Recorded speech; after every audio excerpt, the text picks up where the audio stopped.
بسم اللہ الرحمن الرحیم۔ آج کل بہت بات ہو رہی ہے اڈیالہ جیل میں جو قید ہیں سیاسی قیدی، ان کی ملاقاتوں پر پابندی کی اور جیل کی جو سیکیورٹی کو لاحق خطرات ہیں ان کی۔ تو ملاقاتوں پر پابندی بہرحال سیکیورٹی کے لیے کیے گئے اقدامات کے جو نتائج ہیں ان میں سے ایک ہو سکتا ہے، لیکن اس کے سیاسی پہلوؤں پر ناظرین ہم بات نہیں کریں گے۔ ہم اس سارے قصے کو ایک انتہائی پروفیشنل انداز میں سیکیورٹی کے نقطہ نظر سے ڈسکس کریں گے۔ سینٹرل جیل راولپنڈی جس کا ابھی عرف عام میں آج کل نام اڈیالہ جیل بہت زیادہ مشہور ہے، تو اس کی تعمیر ہے اور اس کی جو موجودہ سیکیورٹی کی صورتحال ہے اور سیکیورٹی کو لاحق موجودہ جو خدشات ہیں اور ان کا جو سدباب ہے اور جو دیگر دلچسپ مراحل ہیں ان کو ڈسکس کریں گے۔ لیکن ناظرین اس سے قبل کہ ہم آگے چلیں، آپ سے گزارش ہے کہ اس طرح کے معلوماتی ولاگ کے لیے ہمیں بہت زیادہ محنت کرنی پڑتی ہے اور یہ معلومات اکٹھی کر کے اور نکال کر آپ تک پہنچانی پڑتی ہیں۔ اس لیے آپ سے بھی گزارش ہے کہ چینل کو ضرور سبسکرائب کریں اور بیل آئیکن کو ضرور پریس کریں تاکہ آنے والی نئی ویڈیو آپ کو مل سکے، اور ویڈیو کو آخر تک ضرور دیکھیں۔ پسند آئے تو دوست احباب اور اپنے ہم خیال حضرات سے ضرور شیئر کریں۔ اور اڈیالہ جیل کی سیکیورٹی کے جو اس وقت صورتحال ہے، اور یہ معاملہ اس وقت شروع ہوا جب انٹیلیجنس اداروں کی جانب سے اڈیالہ جیل کے اطراف میں کچھ دہشت گردوں کی موجودگی کی اطلاع ملی اور اس پر پولیس نے کارروائی کی اور کچھ افراد کو حراست میں بھی لے لیا۔ تو بجا طور پر اڈیالہ جیل جو ابتدائی طور پر شہر سے بہت دور ایک سیکیور مقام پر تعمیر کی گئی تھی 1986 میں، مگر اب انتہائی گنجان آبادی سے گھر چکی ہے، اور جو اس کو ممکنہ سیکیورٹی خطرات ہیں ان میں بے حد اضافہ ہو گیا ہے۔ اب جیسا کہ آپ جانتے ہیں کہ حکومت پنجاب نے سیکیورٹی خدشات کے پیش نظر تمام قیدیوں کی ملاقاتوں پر پابندی لگا دی ہے۔ تو میں بتاتا چلوں کہ یہ ان بہت سارے اقدامات میں سے ایک قدم ہے جو جیل کی سیکیورٹی کے لیے اٹھایا گیا ہے۔ تو ویڈیو میں آگے چل کر میں آپ کو بتاؤں گا کہ اڈیالہ جیل جو ہے اس کو اندرونی طور پر کیسے سیکیور کیا جاتا ہے اور بیرونی طور پر اس کی سیکیورٹی کے لیے کیا کیا کرنا پڑتا ہے۔ تو ناظرین اس جیل کی جو مختصر ہسٹری میں آپ کو بتاتا چلوں کہ یہ جیل ذوالفقار علی بھٹو جو سابق وزیر اعظم ہیں، ان کو جب 1979 میں پرانی جیل میں جب پھانسی دی گئی تو اس کے بعد اس وقت کے جو مارشل لاء ایڈمنسٹریٹر تھے جنرل ضیاء الحق، ان کی ہدایت پر ایک نئی جیل کی تعمیر شروع کی گئی اور جس کے لیے یہ رقبہ پھر حاصل کیا گیا اڈیالہ کے قریب۔ تو اڈیالہ جو ہے یہ ایک گاؤں ہے اور اس سے کوئی 4 کلومیٹر دور ایک اور گاؤں ہے جس کو موزہ ڈگال کہتے ہیں۔ تو اس کے 85 ایکڑ رقبے کو ایکوائر کر کے اس میں یہ والی جو جیل ہے اس کو تعمیر کیا گیا۔ یہ 1986 میں یہ مکمل ہوئی۔ اچھا، اس میں تقریباً 200 قیدیوں کو رکھنے کی گنجائش ہے۔ اچھا، آپ کو میں یہ بتاؤں کہ اس وقت جیل کی حفاظت پر تقریباً 100 اہلکار 3 شفٹوں میں تعینات ہوتے ہیں، یعنی 100 اہلکار ایک شفٹ میں، پھر 100 دوسری میں، ٹوٹل تقریباً 300 اہلکار۔ اچھا، اس میں جو یہ اہلکاروں کی جو تعیناتی ہوتی ہے وہ جو بیرونی دیوار کے اوپر ٹاورز بنے ہوئے ہیں، آپ نے جیل اگر دیکھی بھی ہوگی اور آپ اسکرین پہ بھی دیکھ بھی رہے ہوں گے، ان میں جو ٹاورز میں جو تعینات ہوتے ہیں، اس کے علاوہ جو کورٹ یارڈ ہے جیل کا اس میں، ڈیوڈی میں اور مین گیٹ پر زیادہ تر یہ تعینات ہوتے ہیں۔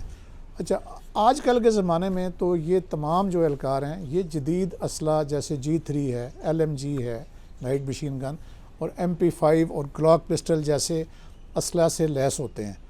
اور پھر ایک بختر بند گاڑی بھی ہمہ وقت چاق و چوبند اور مستعد عملے کے ساتھ جیل کی حفاظت کے لیے مامور رہتی ہے۔ اچھا، ہسٹوریکلی آپ اگر تھوڑا سا جائزہ لیں نا تو خیبر پختونخوا میں گزشتہ چند سالوں میں دہشت گردوں نے 2 جیلیں توڑیں، جن میں ایک بنوں ہے اور دوسری ڈی آئی خان کی جیل ہے۔ تاہم پنجاب میں جو جیلوں کی سیکیورٹی کے معاملات ہیں وہ عمومی طور پر فول پروف رہے ہیں، ما سوائے 1997 کے، جب ڈیرہ غازی خان کی جیل پر سپاہ صحابہ کے دہشت گردوں نے مسلح حملہ کر کے اپنے 5 ساتھی جو قید میں تھے ان کو چھڑا لیا تھا۔ لیکن اس زمانے میں جو پنجاب کی جیلوں کے اندر جو سیکیورٹی کا جو آپریٹرز تھا وہ بہت ہی فرسودہ تھا، یعنی 303 کی رائفلیں اور ایک جوان کے پاس صرف 5 راؤنڈز اس کو الاؤڈ ہوتے تھے۔ تاہم 1957 کی اس واردات کے بعد جو میسو جو سیکیورٹی ریفارمز وہ کی گئیں، اور پھر یہ جو موجودہ نظام ہے رائج کیا گیا، جس میں آپ کو بتا چکا ہوں کہ کس کس طرح کے جو اسلحہ جات ہیں وہ ابھی جیل کے حکام کے پاس ہوتے ہیں، اور وہ جدید قسم کی جو آرمی کے سینٹر سے اور پولیس کے سینٹر سے، بلکہ اب ان کا ایک اپنا بھی سینٹر ہے جہاں پہ وہ ٹریننگ حاصل کرتے ہیں۔ تو پھر 97 کے بعد یہ ہے کہ کوئی جیل بریک انسیڈنٹ نہیں ہوا۔ تو واپس آتے ہیں اڈیالہ جیل کی طرف، تو اس کے جو اندرونی طور پر جو ہیومن ریسورس ڈپلائمنٹ ہوتی ہے، اس کے علاوہ جو بیرونی دیواروں پر ہائی وولٹیج جو سیکیورٹی وائرز ہیں، جن میں کہ 440 وولٹ کا جو کرنٹ ہے وہ ہر وقت دوڑتا ہے، وہ لگائی گئی ہیں۔ اسی طرح جو دیواروں کے اندر والی سائڈ پر جو ریزر کٹ وائرز ہیں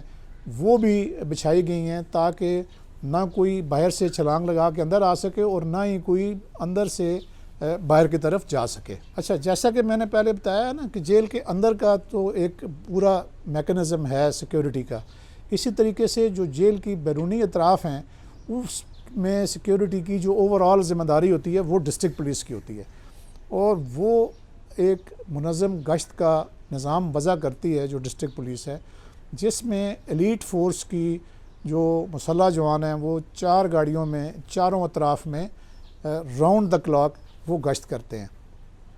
یہ تو ہے جب عام حالات ہوتے ہیں، لیکن اب جب کہ سیکیورٹی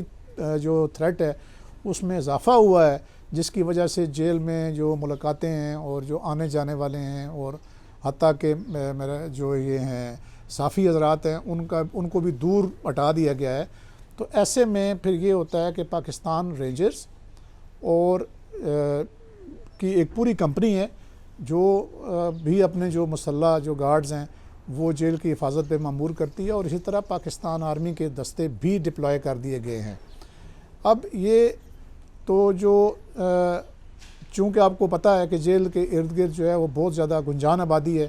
اور اس میں ہی جو دہشت گردوں کی پناہوں کا امکان ظاہر کیا گیا، تو پولیس اور دیگر ادارے جو ہیں وہ اس تمام ایریا کی سکیننگ کر رہے ہیں، اور یہ سکیننگ کی جاتی ہے کامنگ اور سرچ آپریشنز کے ذریعے، چونکہ آبادی کے ایک ایک گھر اور ایک ایک فرد کو نادرا کا جو ڈیٹا بیس ہے اور جو کرمنلز کا جو ریکارڈ ہے اس کے ساتھ میچ کیا جا کر چیک کیا جاتا ہے، تو جس میں ظاہر ہے 2-3 ہفتے مزید لگ سکتے ہیں، اس لیے یہ ملاقاتوں پر پابندی 2-3 ہفتوں تک مزید آگے بھی جا سکتی ہے۔ تو ناظرین، آپ کو پتہ ہے کہ جیسے یہ موسم جو ہے یہ بے اعتبارہ ہو گیا، دوبارہ سے جو گرم کپڑے ہیں وہ پھر نکالنے پڑ گئے ہیں، تو یہ آپ کی آنکھوں کو ٹھنڈک بخشنے کے لیے آج میں نے باہر بیٹھ کے یہ ویڈیو کیا۔ امید ہے کہ اس میں جو آڈیو کے مسائل آئیں گے وہ شاید آپ بیئر کریں گے اس اچھے جو اس وقت جو ویدر ہے اور اس کے جو پیچھے میرے بیک گراؤنڈ ہے اس کے لیے۔ اللہ حافظ، اپنا خیال رکھیں۔